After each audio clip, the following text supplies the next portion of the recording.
నమస్కారం city news కి స్వాగతం. తెనాలి రక్షిత మంచినీటి పథకం నీటిని కోకోకోలా కంపెనీకి ఇస్తూ పురపాలక సంఘంలో చేసిన తీర్మానాన్ని రద్దు చేయాలని ది తెనాలి పట్టణ మరియు పరిసర ప్రాంత అభివృద్ధి సంఘం డిమాండ్ చేసింది. రక్షిత మంచినీటి పథకానికి సంబంధించిన పైప్ లైన్లను శనివారం సంఘ సభ్యులు పరిశీలించారు. గత 15 సంవత్సరాల క్రితం రాబోయే 30 సంవత్సరాలలో తెనాలి ప్రజల అవసరాల నిమిత్తం అంచనా వేసి సుమారు 80 కోట్లతో రక్షిత మంచినీటి పథకాన్ని ఏర్పాటు చేయడం జరిగిందని, అయితే పట్టణంలో అన్ని ప్రాంతాలలో పైప్ లైన్లు వేయకుండా కుళాయి కనెక్షన్లు ఇవ్వకుండానే ప్రజలందరూ కనెక్షన్ తీసుకోవడం లేదని ప్రచారం చేసి అప్పటి ఇంజనీర్లు తెనాలికి రావాల్సిన నీటిలో కోకోకోలా కంపెనీకి వారికి ఇచ్చేటట్లుగా తెనాలి మున్సిపాలిటీలో తీర్మానం చేశారని, దానికి వ్యతిరేకంగా తమ సంఘం అప్పటి ప్రతిపక్షాలను కలుపుకొని ఉద్యమం చేసి కోకోకోలా కంపెనీకి నీరు ఇవ్వకుండా కోర్టులో వేయడం జరిగిందని, ఆ తీర్మానం చేసే నాటికి మున్సిపాలిటీ ఆ స్కీమును పబ్లిక్ వర్క్ వారి దగ్గర నుండి హ్యాండ్ ఓవర్ చేసుకోలేదని, సుమారు 10 కోట్ల మేర పనులు పూర్తి కాకుండానే పనులు పూర్తయినట్లుగా మున్సిపాలిటీ వారు సర్టిఫై చేసి స్కీమ్ను పబ్లిక్ వర్క్ నుండి మున్సిపాలిటీ వారు హ్యాండ్ ఓవర్ చేసుకున్నారని, ప్రజలు కోకోకోలా కంపెనీకి నీరు ఇవ్వవద్దని ఆ తీర్మానం రద్దు చేయమని కోరినప్పటి తీర్మానం రద్దు చేయలేదని, అప్పటి ప్రతిపక్ష నాయకుడుగా ఈ తీర్మానాన్ని రద్దు చేయమని ఉద్యమం చేసిన వారే తదుపరి అధికారంలోకి వచ్చినప్పటికీ 5 ఏళ్లలో తమ సంఘం అనేక మార్లు కోరినప్పటికీ ఆ తీర్మానాన్ని రద్దు చేయలేదని, గత ప్రభుత్వంలో 5 ఏళ్లలో 200 కోట్ల రూపాయలు వచ్చినప్పటికీ ప్రజలకు అవసరమైన నీరుని ఇచ్చే కార్యక్రమాన్ని చేయకుండా నిధులు దుర్వినియోగం చేశారని ఆరోపించారు.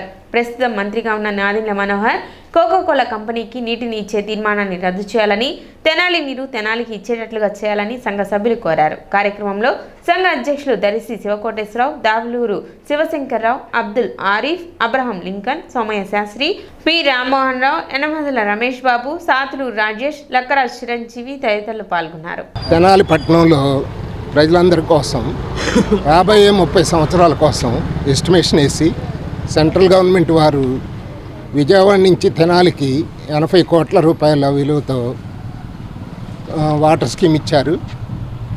అది 15 సంవత్సరాలు అయినప్పటికి కూడా ఇప్పటివరకు పూర్తి కాలేదు. మధ్యలో వర్క్స్ వేయకముందే తెనాలి మున్సిపాలిటీ వాళ్ళు హ్యాండ్ ఓవర్ చేయకముందే ఈ స్కీముని వేసేది పబ్లిక్ వర్క్స్ వాళ్ళు. పబ్లిక్ వర్క్స్ నుంచి తెనాలి మున్సిపాలిటీ వాళ్ళు తీసుకోవాలి. పబ్లిక్ వర్క్స్ డిపార్ట్మెంట్ నుంచి తెనాలి మున్సిపాలిటీ వాళ్ళు వర్క్స్ అన్నీ పూర్తి కాకముందే హ్యాండ్ ఓవర్ చేసుకొని సుమారు 10 కోట్ల రూపాయల విలువైన పెండింగ్ పనులు ఉన్నప్పటికీ కూడా పూర్తయినట్టుగా సర్టిఫికేట్ తీసుకొని హ్యాండ్ ఓవర్ చేసుకున్నారు. హ్యాండ్ ఓవర్ చేసుకోకముందే కోకోకోలా కంపెనీ వాళ్ళకి ఇక్కడ ఎక్సెస్ నీరు ఉందని చెప్పి ఇచ్చారు. ఇస్తానికి తీర్మానం చేస్తే ఆ సమయంలో మా పట్టణాభివృద్ధి సంఘం ప్రతిపక్షాల వాళ్ళని కూడా కలుపుకొని పెద్ద ఉద్యమం చేశాము. తర్వాత కోర్టులో వేసినప్పుడు ఈ కోకోకోలా కంపెనీకి నీరు ఇవ్వటం అనేది ఆగిపోయింది. అప్పుడు ప్రతిపక్షంలో ఉండి ఎవరైతే చేశారో ఆ తర్వాత అందరికీ ఊళ్ళో నీళ్ళు ఇవ్వడానికి ఏమాత్రమైన శ్రద్ధ తీసుకోలేదు. ఆ తీసుకోవాల్సింది కనీసం 4-5 కోట్ల రూపాయలు ఖర్చు అవుతుంది. ఆ ఖర్చును కూడా పెట్టలేదు. సుమారు 200 కోట్లు తెనాలి ఆదాయం వచ్చినప్పటికి కూడా కోకోకోలా కంపెనీకి ఇస్తూ తీర్మానం చేశారు. ఆ తీర్మానాన్ని రద్దు చేయలేదు. అలా రద్దు చేయటం కాన ఏ క్షణంలోనైనా ఇన్ఫ్లుయెన్స్ చేసి కోకోకోలా వాడు తీసుకునే అవకాశం ఉంది. కాబట్టి ఆ తీర్మానాన్ని రద్దు చేయవలసిందిగా కోరుచున్నాము. కేంద్ర ప్రభుత్వం దేశం మొత్తం మీద ఉన్న పట్టణాల్లో రక్షిత మంచినీటి పథకాన్ని అమలు చేస్తూ అమృత్ స్కీమ్ కింద తెనాలికి కూడా కొంత అమౌంట్ శాంక్షన్ చేయడం జరిగింది. దాదాపు 85 కోట్ల ముందుగా. ఆ తర్వాత ఆ అమౌంట్ను కూడా 115 కోట్లు కూడా పెంచారు. అది మరి ఈ సందర్భంగా తెనాలిలో గత మొట్టమొదటిగా ఈ పైపులు వేయడంలో ఇబ్బంది ఏర్పడుతుంది. గత 8 సంవత్సరాల నుంచి దాదాపు కొన్ని ఎక్కువ ప్రాంతాల్లో ఈ మంచినీటి సరఫరాని అందజేస్తున్నారు. అయితే ఈ పైపుల పథకం అనేది తెనాలిలోని అన్ని ప్రాంతాల్లో ఇంకా పూర్తి కాలే. స్థానిక నాజర్పేటలోని Saint John's English medium school విద్యార్థులు సెప్టెంబర్ 14 నుండి 19 వరకు ఏకశిల అడ్వాన్స్డ్ లెర్నింగ్ స్కూల్లో జరిగిన అథ్లెటిక్స్ పోటీలలో పాల్గొని పతకాలు సాధించారు. 75 పాఠశాలల విద్యార్థులు ఈ అథ్లెటిక్స్ పోటీలలో పాల్గొనగా హై జంప్లో U19 విభాగంలో 12వ తరగతి చదువుతున్న విద్యార్థి పి అభిలాష్ రజత పతకాన్ని సాధించడంతో పాటు నేషనల్స్ కి ఎంపికయ్యాడు. మరియు లాంగ్ జంప్లో ఎస్ మంజునాథ్ 4వ స్థానంలో నిలిచాడు. 4x100 రిలేలో P Abhilash, S Manjunath, S Chetan Chandra, MD Khaja Sharif, U14 long జంప్లో ఏ శ్రేష్ఠ, జావలిన్ త్రోలో ఎం లిపిక మహాలక్ష్మి, డిస్కస్ త్రోలో కె నిహారిక లక్ష్మీ చందన 4వ స్థానంలో నిలిచారు. పాఠశాల correspondent doctor J Suraj Mohan, director K Annie Arunalatha మరియు ప్రిన్సిపల్ బిట్టు వినీల పీఈటీలు బహుమతులు గెలుచుకున్న విద్యార్థులను అభినందిస్తూ క్రీడలను ప్రోత్సహించడంలో తమ పాఠశాల ముందంజలో ఉంటుందని తెలిపారు. Saint John's English medium school 52 years complete చేసుకొని 53rd అకాడమిక్ ఇయర్ తెనాలి సిటీలో విద్య ఇవ్వడంలో ఫస్ట్ ఉంటుందండి ఎప్పుడు. And this Saint John's English medium school academics, writing skills, speaking skills ఇవే కాకుండా ఎప్పుడు స్పోర్ట్స్ అండ్ గేమ్స్ చాలా ఎంకరేజింగ్గా ఉంటుంది. అండ్ నాకు తెలిసి మన హోల్ ఆఫ్ గుంటూరు, విజయవాడ, తెనాలిలో Saint John's English medium school చాలా వరకు అందరినీ కూడా స్పోర్ట్స్ అండ్ గేమ్స్కి ఎంకరేజ్ చేస్తూ state level, district level, national level వరకు పంపిస్తున్నాము. ఈరోజు we're very happy. Abhilash LKG నుంచి ఇక్కడ చదువుతూ స్పోర్ట్స్ అండ్ గేమ్స్ పట్ల ఓన్లీ అకాడమిక్సే కాదు, ఇది కూడా చాలా ఇంపార్టెంట్ అని తను ఎప్పుడు ఇంట్రెస్ట్ చూపిస్తుంటాడు. He is a very responsible, gentle and graceful person.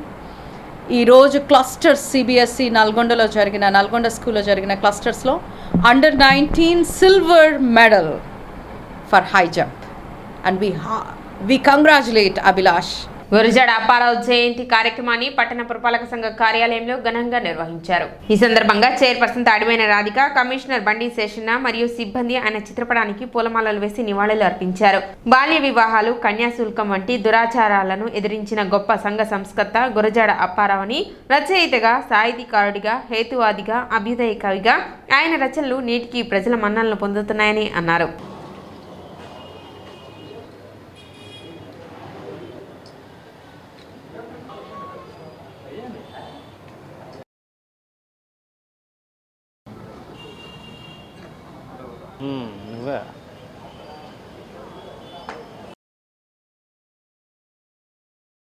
Gurajada Apparao గారి జయంతోత్సవాలు జరుపుకుంటున్నాం.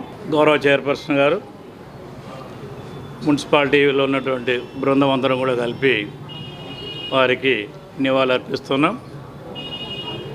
గురజాడ అని అంటేనే మనందరికీ ఒక నాటకం గుర్తొస్తుంది, కన్యాశుల్కం. ఈ యొక్క కన్యాశుల్కం గురించి తెలుగు రాష్ట్రాలైనటువంటి ఆంధ్ర, తెలంగాణ కానీ, దక్షిణ భారతదేశంలో ఉన్నటువంటి రాష్ట్రాలు కానీ తెలియని వారు ఉండరు. ఎందుకంటే వారు అంత గొప్పగా ఆ నాటకాన్ని ఆ రోజు సమాజంలో ఉన్నటువంటి రుగ్మతలను, దురాచారాలను చీల్చి చెందినటువంటి వ్యక్తి. ఈయన ఒక ప్రముఖ రచయిత, కవి, సంఘ సంస్కర్త, అభ్యుదయవాది. 1862లో అనకాపల్లిలో జన్మించారు. 1915లో అస్తమయమయ్యారు. చిన్న వయసులో అయినప్పటికంటే వారు స్వతంత్రోద్యమ కాలంలో స్వతంత్రోద్యమంలో నేను సైతం అంటూ ఫ్రంట్ వారియరే కాకపోయినప్పటికీ తన యొక్క రచనల ద్వారా, కవితల ద్వారా స్వతంత్రోద్యమంలో ఊపిరిలో నుండి ఆ వ్యక్తులలో ఆయన ఒకరు. పట్టణంలో నిర్వహిస్తున్న స్వచ్ఛతా హీ సేవా కార్యక్రమంలో ప్రతి ఒక్కరూ భాగస్వాములు కావాలని చైర్పర్సన్ తాడిపోయిన రాధిక పిలుపునిచ్చారు. స్వచ్ఛతా హీ సేవా కార్యక్రమంలో భాగంగా శనివారం పట్టణంలోని 10, 24, 40 వార్డుల్లో ప్రత్యేక పారిశుద్ధ్య కార్యక్రమాలు నిర్వహించారు. చైర్పర్సన్ తాడిపోయిన రాధిక ఆయా వార్డుల కౌన్సిలర్లతో కలిసి కార్యక్రమాన్ని పర్యవేక్షించారు. తెనాలి పట్టణాన్ని సుందరంగా తీర్చిదిద్దేందుకు అందరూ భాగస్వాములు కావాలని ఆమె పిలుపునిచ్చారు. కార్యక్రమంలో పలువురు కౌన్సిలర్లు, పురపాలక సంఘ అధికారులు, సిబ్బంది పాల్గొన్నారు.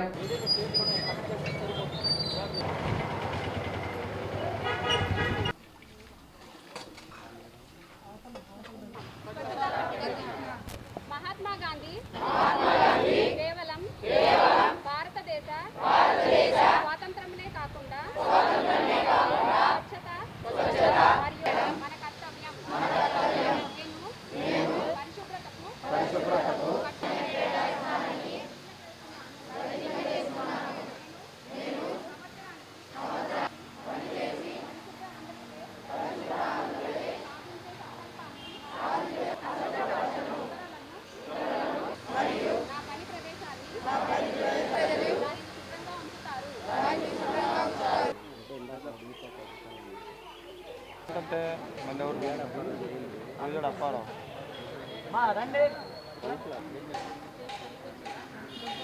కేంద్ర ప్రభుత్వం రాష్ట్ర ప్రభుత్వం స్వచ్ఛ సేవ కార్యక్రమానికి స్టార్ట్ చేసిన ఈ రోజున 5వ రోజు రావటం జరిగింది. అలానే 24 అలానే 10వ వార్డు 40వ వార్డులో పర్యటించడం జరిగింది. ప్రతి వార్డులో ఏ విధంగా చూసుకున్న శానిటేషన్ అనేది కొంచెం ప్రాబ్లంగానే ఉంది. త్వరలోనే దాని మీద కూడా దృష్టి పెడతాను. త్వరలోనే మీ అందరికీ పరిశుభ్రంగా ఉండాలంటే మనం బాధ్యతగా ప్రతి ఒక్కరు మన అధికారులు కూడా బాధ్యతగా వర్తిస్తేనే మన వార్డులు కానివ్వండి ఏదైనా కానీ శుభ్రపడతాయి.